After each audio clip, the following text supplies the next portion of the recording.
కానీ కాల్కేకర్ కమిటీ ఒకటి వేయడం జరిగింది. ఎందుకంటే ఓబీసీలకు రిజర్వేషన్లు ఇవ్వాల్సిన అవసరం వచ్చింది. ఎస్సీ ఎస్టీల జనాభా లెక్క పెట్టి ఉన్నది, కానీ ఓబీసీల లెక్క లేదు. కాబట్టి ఆ రోజు కాల్కేకర్ కమిటీ వేసినాం. దాని వివరాలు రాలేకుండా పోయినాయి, కారణాలు అనేకం.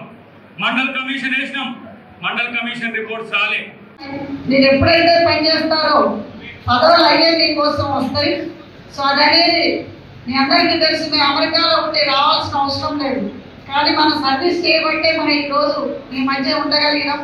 మరి అదేవిధంగా మీరందరూ కూడా గ్రామ స్థాయి నుంచి బూత్ స్థాయి నుంచి ప్రజల్లో ఉండాలి, ప్రజల యోగక్షేమాలు తెలుసుకోవాలి. మరి మన ప్రభుత్వం ఎన్నో పథకాలు ఇస్తుంది.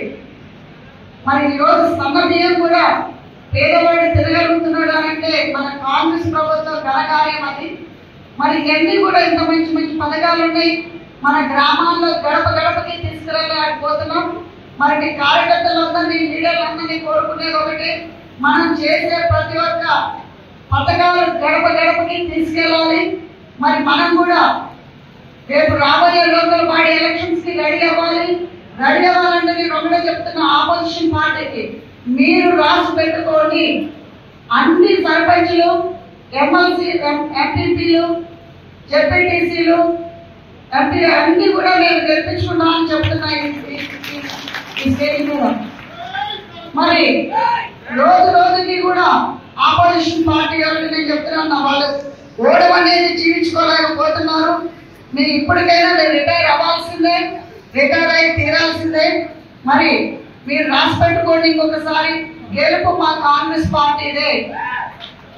ప్రతి ఒక్క బూత్ మెంబర్ నుంచి మరి జెడ్పీటీసీ వరకు కూడా నేను మీ అంటుంది, మీరు ఎంతైతే కష్టపడ్డారో మన అసెంబ్లీ ఎలక్షన్స్ కి, దానికంటే కూడా మీ అందరినీ గెలిపించుకునే బాధ్యత మాది. మీరందరూ ఉన్నదందరూ కాంగ్రెస్ కుటుంబ సభ్యులే, మీ అందరికీ తెలిసిందని నేను మళ్ళా చెప్పారు. ఇంకా ఇందిరమ్మ ఇల్లు అయితే వీటితో అయిపోలేదు. ఇప్పుడు వచ్చింది 3500 ఇల్లే, ఇంకా 2 విడతలు ఉన్నాయి, అంటే ఇంకా 7000 ఇల్లు వచ్చేది ఉన్నాయి. అన్ని కూడా అర్హులైన వాళ్ళకి కాంగ్రెస్ ప్రభుత్వం పెట్టడం జరుగుతుంది. ప్రపంచంలో ఏ మూల ఏ క్షణం ఏం జరుగుతుందో వేగంగా తెలుసుకోవడానికి తొలి వెలుగు వాట్సాప్ ఛానల్ ని ఫాలో చేయండి.